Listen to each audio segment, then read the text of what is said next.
So somewhere I have cassettes. Hours and hours of me just making chit-chat with a very young Michael Connor. But he doesn't talk like that anymore. No, he doesn't. It was just he was 8 years old. Forrest Gump made $677 million, but Tom Hanks paid a price nobody saw. On the second day of shooting, the director said something that haunted him for years. Hanks was pushing too hard, and everything felt wrong. Then came the running scenes. Sick, blistered, and barely holding on, he kept going. The crew didn't know. The studio didn't know. Even the most iconic line came from a moment of pure exhaustion. At 69, Hanks is finally breaking his silence about what really happened behind the scenes. Tom Hanks was born on July 9, 1956 in Concord, California. But his early years didn't feel like a beginning. They felt more like pieces scattered across different places. By the time he was 4, his parents had divorced, and it wasn't quiet or friendly. They fought over custody and moved him around like luggage. From age 4 to 10, he had already lived in 7 different homes. Cities like Sacramento, Red Bluff, and Oakland became temporary stops. He was never in one school long enough to get settled. By 5th grade, he had changed schools 4 times. He never unpacked fully. He didn't know if he'd be there a month or a year. He once said it felt like being a visitor in his own life. That constant shifting made him learn how to read people fast, a skill he didn't know would matter later.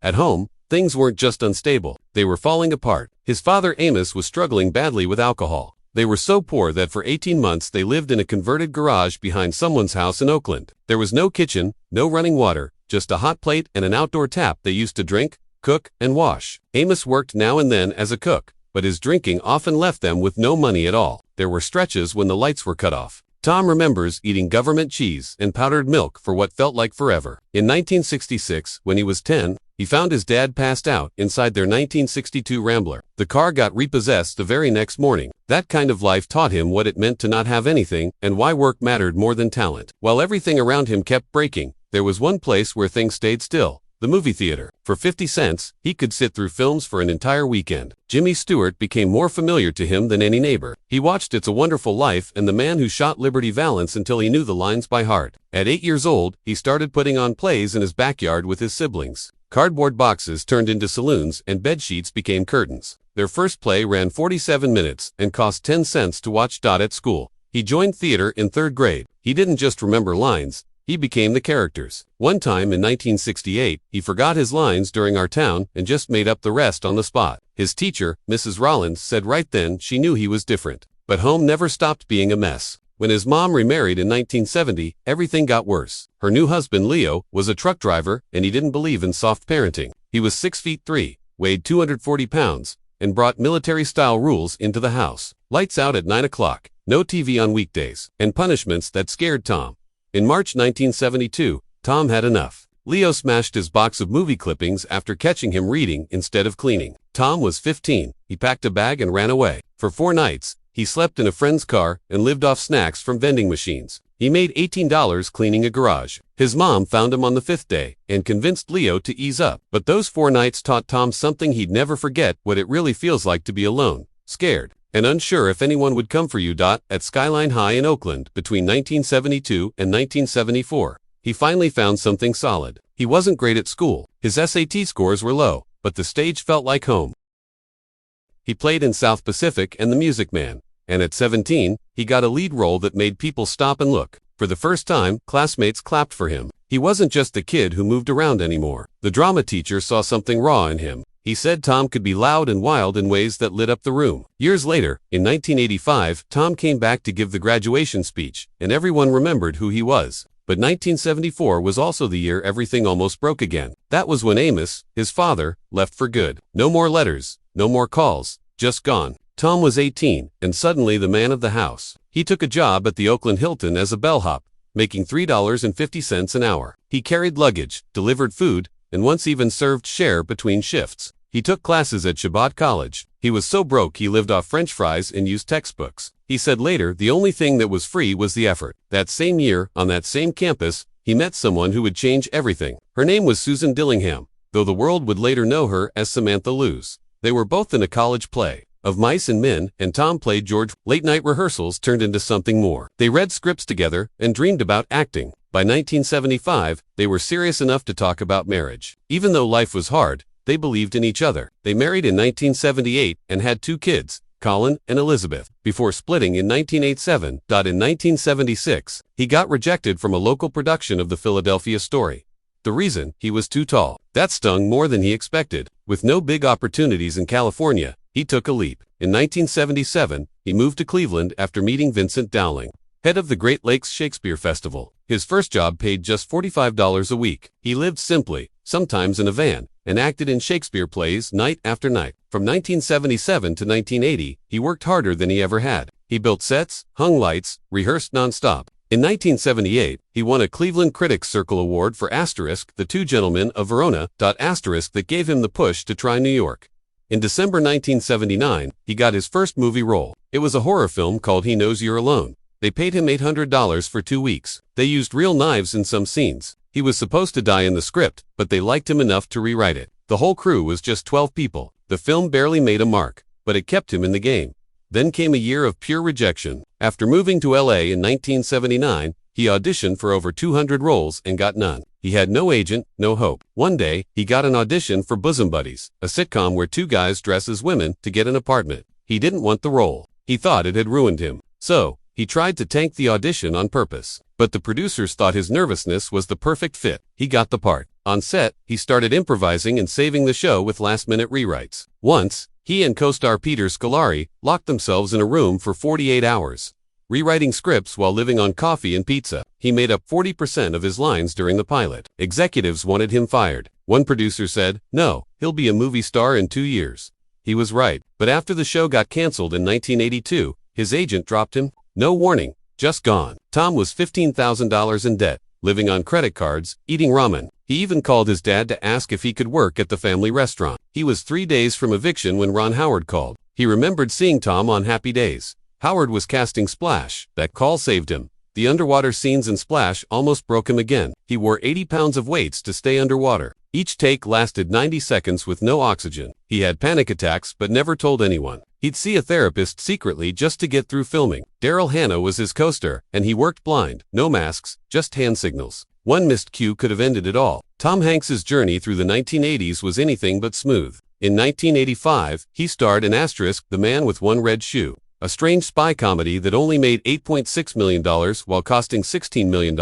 The story, which had him play a confused violinist mistaken for a CIA agent, was supposed to be funny, but it flopped so hard that it became one of the biggest failures of his career. Critics didn't get it, audiences didn't care, and it almost cost him his rising momentum. But Tom didn't give up. In 1988, Big came along and turned everything around. It earned over $151 million and gave him his first Oscar nomination. That piano scene in the toy store, it wasn't done by dancers. He and Robert Loggia practiced it themselves for months using cardboard cutouts. And after the film became a hit, Val Schwartz even sold replicas of the walking piano for $6,250 each. This movie didn't just save his career, it launched it into the sky.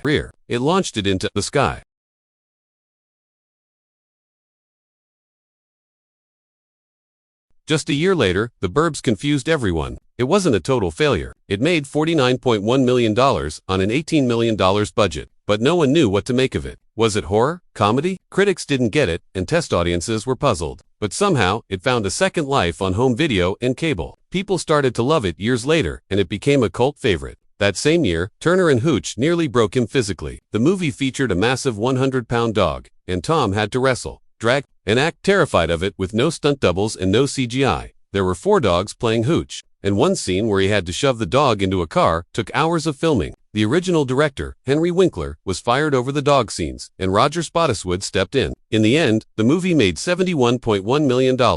But Tom later said it left his body beaten to a pulp. Even after all this success, Tom didn't rush to create his own company. He didn't found Playtone Productions until January 23, 1998, long after Forrest Gump, Philadelphia, and A League of Their Own had made him a household name. The name Playtone came from a fake record label he created for That Thing You Do, which became the company's first real production. The failures of the 80s had taught him to wait and to be smart. In 1993, Tom went through a brutal transformation for Philadelphia. He dropped 40 pounds by eating just 800 calories a day. He was playing a man dying of AIDS, and the film was shot in order, so you could literally watch him deteriorate on screen. Denzel Washington said the diet was extreme. Tom said later that these kinds of roles may have caused his type 2 diabetes. He won his first Oscar for this role, but he paid a physical price. Then came Forrest Gump. But it almost didn't. On just the second day of filming, director Robert Zemeckis told Hanks, "You're pushing too hard." Tom thought he was about to be fired. Instead, Zemeckis gave him advice that changed everything.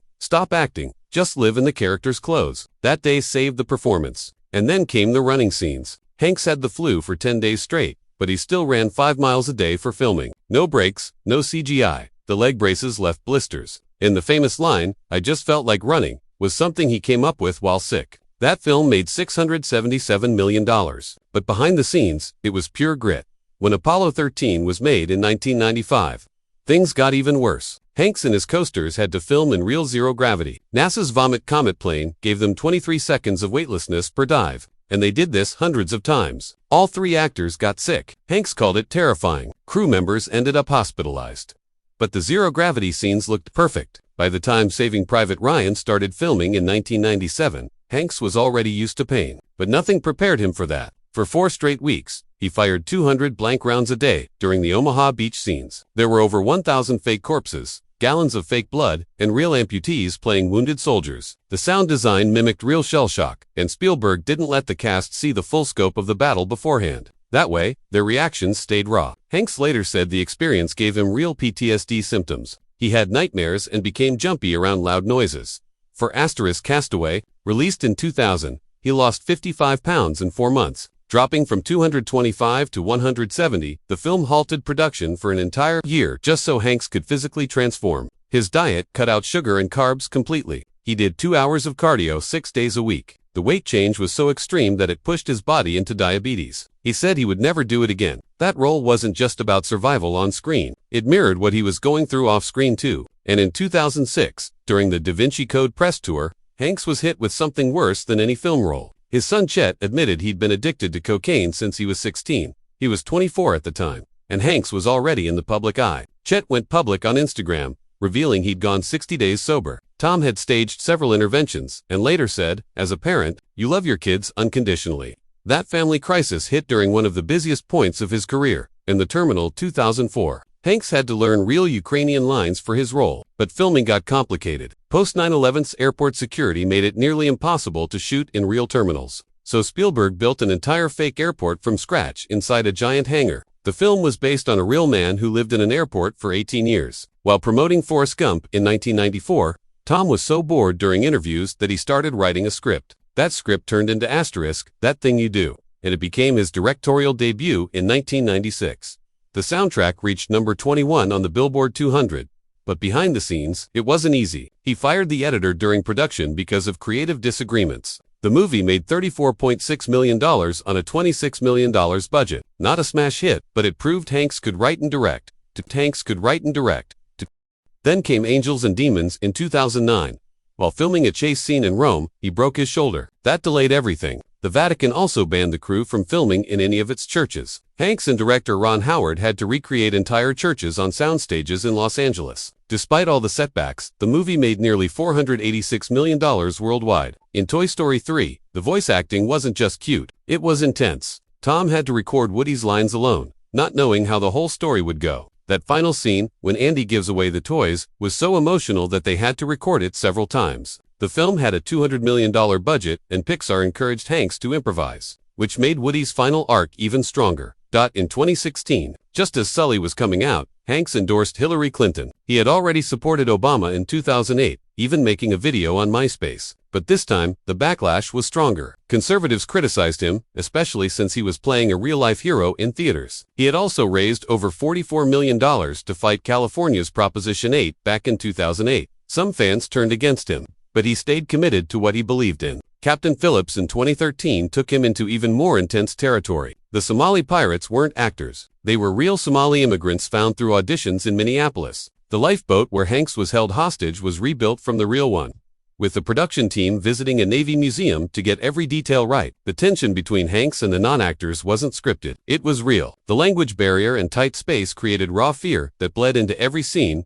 And finally, in Bridge of Spies, Spielberg cast Hanks again as a Cold War lawyer. What Hanks didn't know was that Gregory Peck had tried to make this movie back in the 1960s. but it got shelved after the Cuban Missile Crisis. Hanks met with the real James Donovan's family to understand the man he was portraying. He improvised many lines with Spielberg's blessing. That $40 million film made $165 million and won an Oscar for Best Supporting Actor. Then came The Post in 2017. He played Ben Bradley opposite Meryl Streep. The film was shot in just 2 months and focused on the Pentagon Papers leak. Hanks tried to balance the real Bradley with the versions seen in All the President's Men. He called Bradley a pirate, a fighter for truth. That film earned $179 million and was named the best film of the year by the National Board of Review. Tom Hanks was just 22 when he met Susan Dillingham at California State University in the mid-1970s. She was 4 years older and later changed her name to Samantha. They fell in love quickly and got married in 1978.